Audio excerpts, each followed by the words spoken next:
G'day guys, Cam Wild Touring. Hey, I'm out about an hour east of Perth, just having a poke around, looking for a spot to solo camp tonight. So with the new car build and everything going on, it's been quite a while since I have been out doing a solo camp, and I've been absolutely itching for it. Often what I'll do, and what I'm doing today, is in my spare time, I'll be scouring Google Maps, scouring satellite images, looking for little points of interest. And sometimes I've used inspiration from YouTube videos, probably much like you guys do, for like a general location. And then I'll scour through satellite maps until I can find interesting little tracks that might be near a river or a dam or whatever. And I'll add waypoints on my map, and I'll come out at another time, which is today, to have a look at a few of them. So I've got probably 4 potential campsites, new ones to me, that I'm interested in looking at today. And this is the first one. So it's early-ish in the morning. It's a really overcast, muggy day. There's been quite a lot of rainfall, and I'm on the first track to look at, which is about, an hour east of Perth. This video, once I find a campsite, I'm gonna set up. I'm gonna give you guys a bit of an update with what's going on this year. I've got some pretty exciting plans, and we're gonna do a cool cook-up. I've got a really interesting idea. I'm basically gonna butcher like 4 or 5 different classic cuisines. Yeah, it's something a little bit out there, but I reckon it's gonna be tasty.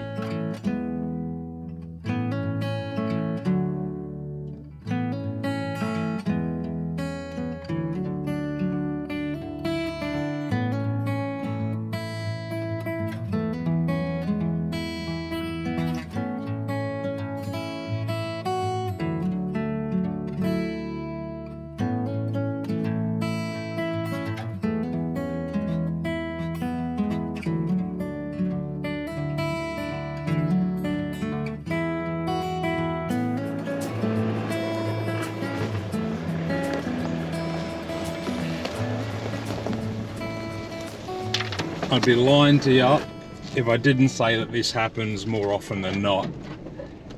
Starts as a track, peters out to nothing, and it gets scratchy and tight.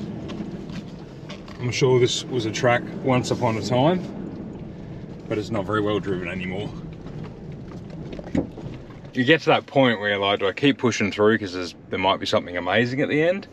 Or am I literally just on some crappy track that goes nowhere between 2 main roads, and I'm just going to scratch half my paint off for nothing? And I think I'm at that point. I think I'm going to turn around on this one, head back to that main track. This was a bit of a detour anyway. I just saw this track that was going up a hill, and I thought, ooh, that could have a cool elevation, like a campsite at the top. But it's just, the track's gone. It's getting scratchy.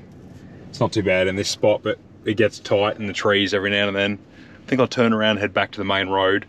You can see I'm nowhere near my route anymore. My route's way back there. So we'll head back and we'll stay focused. I do love this stuff though. I love exploring and finding new tracks. It's really cool. All right, let's do a 3-point turn in this tight stuff. First potential campsite should be coming up really soon. I'm just looking for a turn off now. Don't know much about this one. It may be too close to the road by the looks of it. Let's have a look.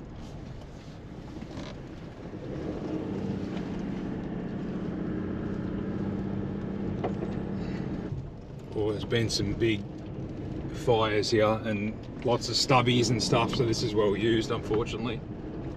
Yeah, not a good sign. The old car body riddled with bullet holes is never a good sign. This one's not for me, but that's all right. There's another one not too far from here I want to have a look at, that I marked because I was also looking at map topography and looking at how elevated some of these places were, and there was one where there was a clearing that looked like it was on some granite outcrops, and I reckon it's going to have a pretty good view. Again, it was fairly close to a road, so it may be well used, but it's not far from here, so let's check that one out. Potential campsite number 1, bit of a dud. Let's see if potential campsite number 2 is better. Oh, a little bit hairy there. The track's definitely a little more hectic than I was planning to do today.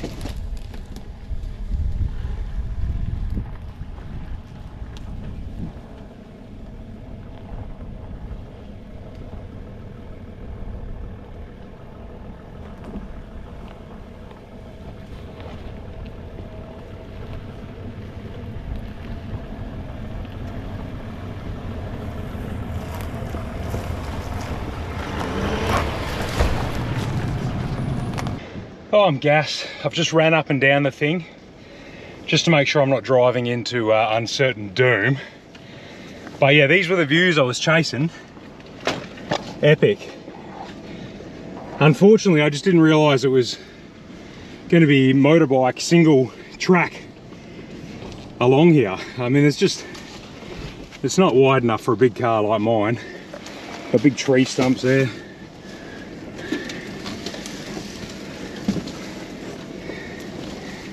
Oh dear. Oh well.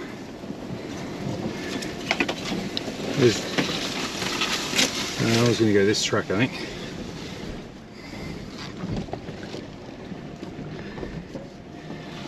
Can I fit through here? I think so.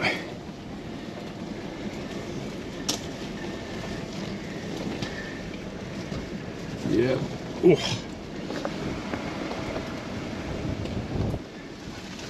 Literally just scraping through.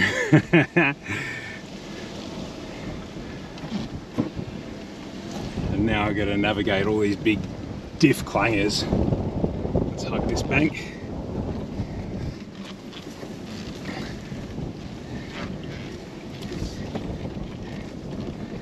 And I think that's the worst of it done.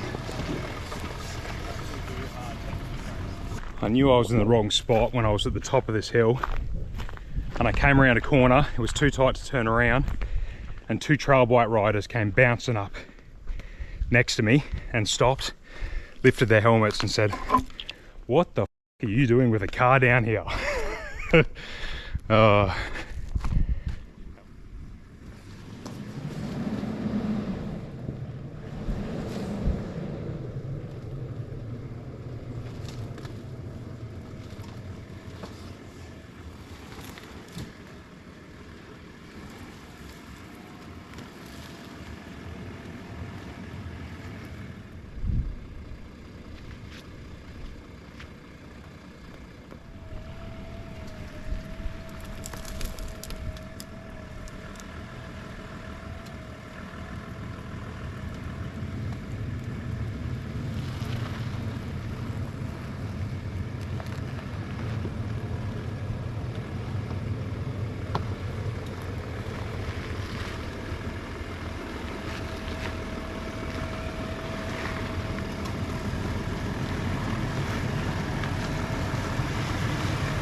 Epic. But that's as far as I want to go on these trails. This is seriously, it's motorbike trails. It started off as ruts and it's petered off into single trail motorbike stuff. I've got a bit of reception here. I'm going to consult the maps and try to find the most direct route to a main road to get to potential campsite number 3. This one, I'd come out with the boys if they want to do some forward driving. Haven't found any really awesome campsites, but there's level ground around. You could make camp. I'll mark it anyway. Mark it as a potential full drive trip. But I want to find a campsite. Let's go.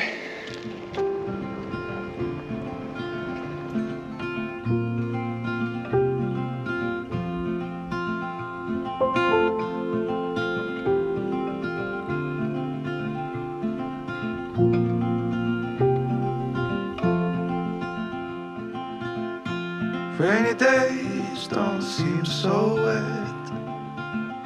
Stormy nights don't stay. From the moment that we met, you were worth the wait. Oh, this could be the best thing that I'll ever know.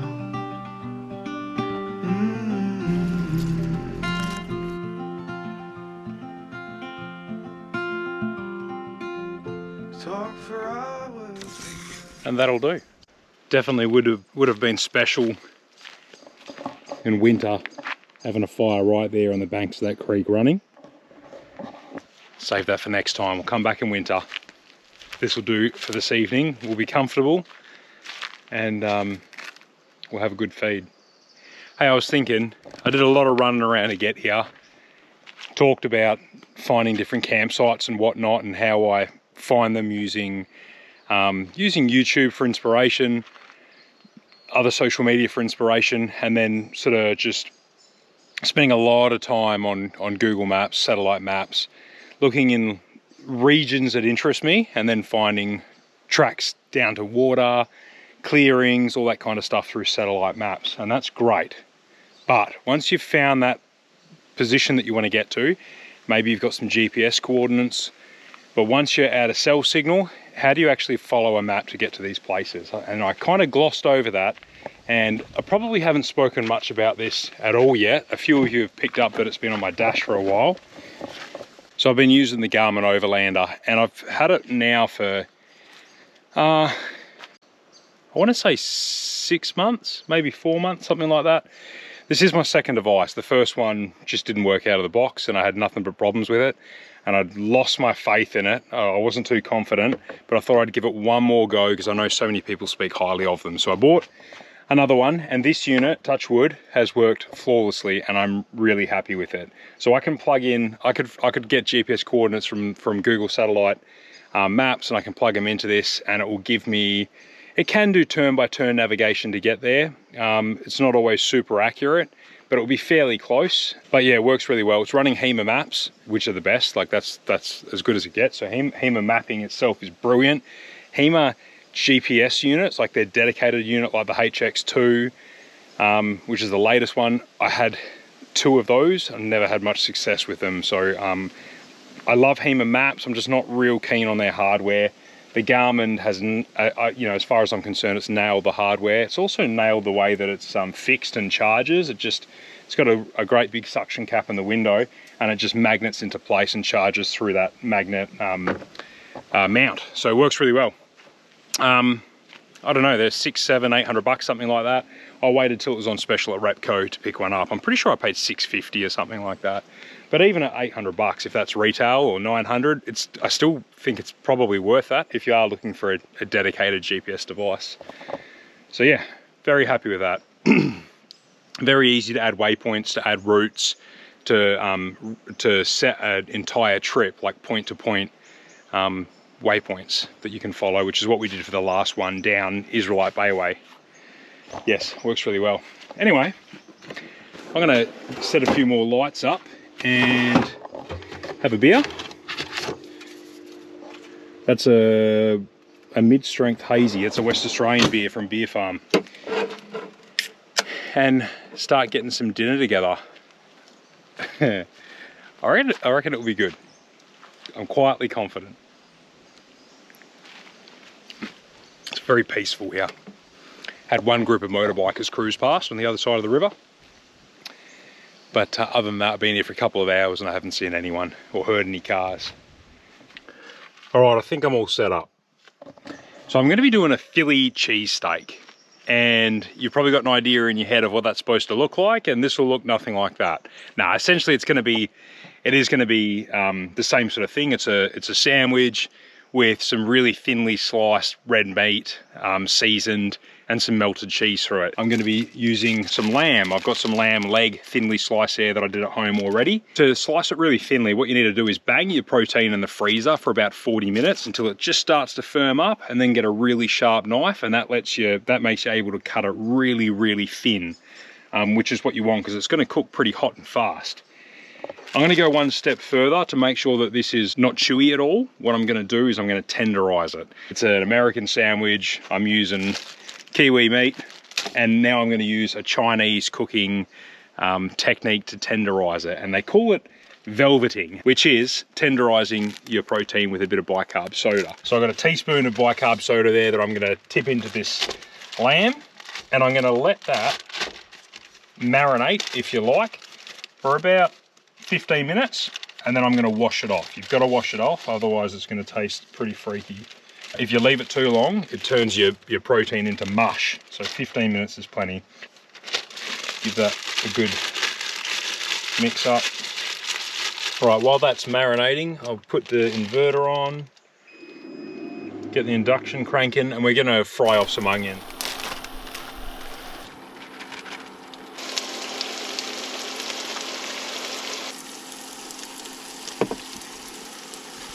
Right, good 15 minutes later, and I've rinsed all of that bicarb soda off the lamb. Let's dump that. This won't take long now. Lamb's in. Some seasoning. This is rosemary, thyme, and garlic.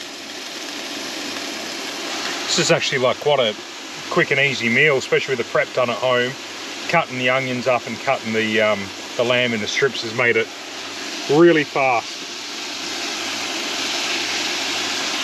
All right, a couple of slices of cheese on top. I'm using Gouda. And as soon as that starts to melt, I'm gonna put my, in fact I might do it now, stick my bun on top. I'm using a panini because it's what I had. And as the heat and stuff's coming through the bread, it's gonna soften it up and make it nice and soft as well. Oh shit, I forgot to add my onions. Onions should have gone in before I put the cheese on top. You know what? My onions can go in the gravy instead. I'm gonna do a gravy dipping sauce. Right, let's see if we can get this off.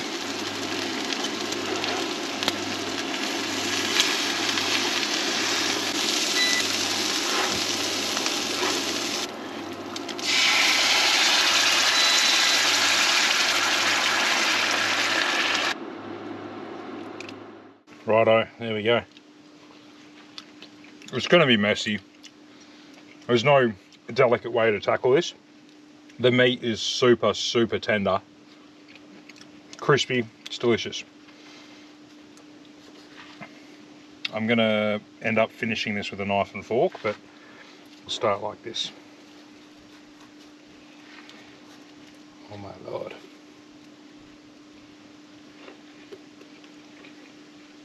It's a Philly cheesesteak, it's a lamb and gravy roll. It's both of those things. It's delicious. It's incredibly messy, but it was quick to cook, tastes good, and give it a crack. Put your own spin on it. If you do it like this, I reckon you'll be pretty pleased with it as well.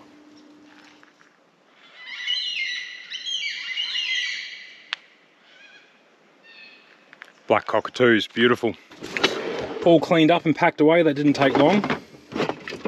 And onto a different beer, Bolter Hazy. That is my go-to hazy, but I always wait till I've cooked dinner and set up my swag before I crack one, because it is 6%, and a couple of those is it for me.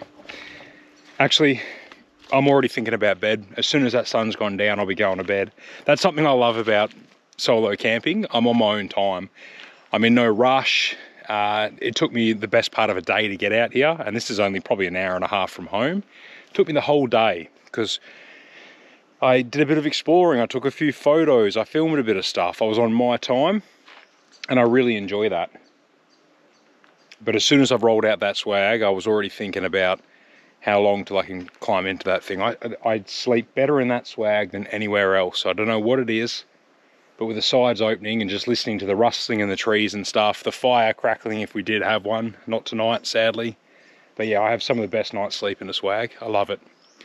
I know not everyone's into solo camping. I know some people are a little bit frightened about it, but honestly, you've got more risk going into the city on a Friday or a Saturday night than you do coming out and camping in the bush by yourself like this. So, I don't know. It's not for everyone, but have a think about it. Bring some music, watch a movie, read a book, whatever you have to do. Sit and be with your own thoughts. I don't know. I love it. But anyway, stick with me because tomorrow I'm going to cook up some brekkie.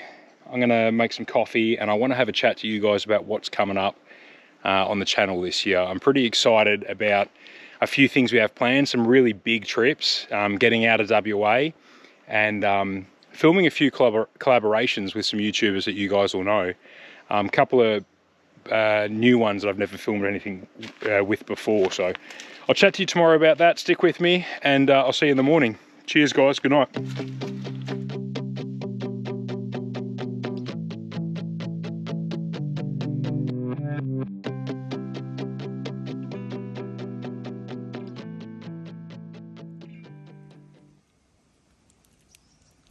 Slept bloody beautifully last night.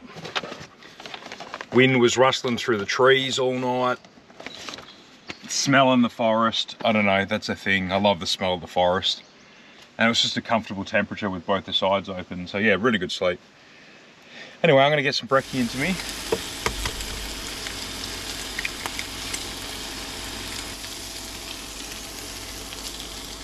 That looks spot on. Before I stick that in my face and get egg yolk all over me, I want to have a quick chat to you about what's coming up on the channel this year. This year is going to be a massive year for us. We've had the four-wheel drive show. Sorry, we've had the caravan show. We've got the full drive show coming up at the end of the year, which we should be able to make. This year is the last year that I'm doing a lot of this sort of solo stuff, because next year we're into full-time travel for at least 12 months. Tiff and the kids, van in tow, and we're heading off around Australia. That is absolutely still happening. That's going to be first quarter next year. And the car is pretty much there. I've just got to get that long range tank sorted and the car's done. I'm thrilled with the setup. The caravan is done. The electrical system in that thing is amazing. We've ironed out a few of the little bugs and kinks and stuff that we had from new. And that van, we've got all the faith in it. Yeah, the setup's ready to go. But that means that this year, like I said, it's the last of these sort of solo trips and stuff for quite some time. And as you probably know, Tiff's she's not really into full driving. She loves the destinations, but she likes her creature comforts, although she did say she'll do a swag trip with me soon, which is cool. But generally speaking, she likes her creature comforts. She likes the van to go with us for showers and toilets and comfortable beds and all the rest of it. And she's not really into the full drivey rock climb stuff. She doesn't mind driving on the beach as long as I can guarantee that we're not going to get stuck. So I thought this year I'd knock out some of those sort of more iconic full drive destinations that really excite me. So that's why the Simpson Desert's happening in a couple of months' time, which I'm really excited about.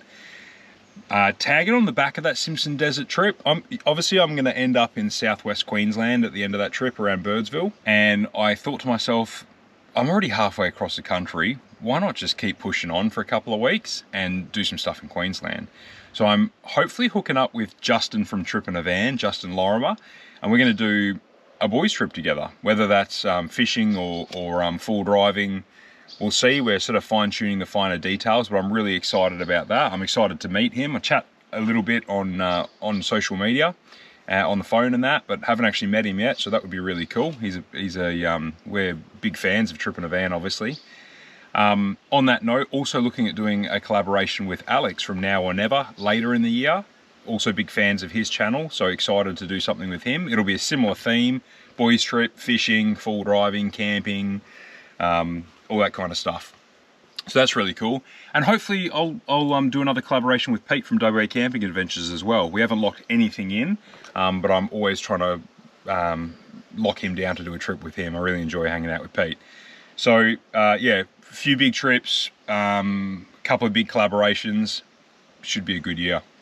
Anyway, thanks for sticking with us, guys, and I hope you enjoyed this one. It didn't quite started off a little rocky, but we ended on a high note in this beautiful spot, eating some good food, and yeah, thoroughly enjoyed it. Thanks, guys.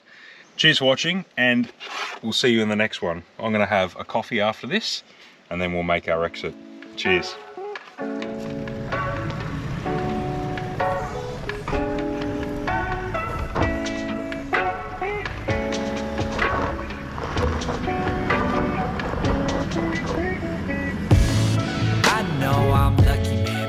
Don't feel lucky, man. What can I feel when I know still ain't got what I wanted, man? Same cause, same suffering. I know I reap what I sow. I know I'm lucky, man, but I don't feel lucky, man. What can I... That was fun. Glad Tiff wasn't in the car for that one. Never would have heard the end of it.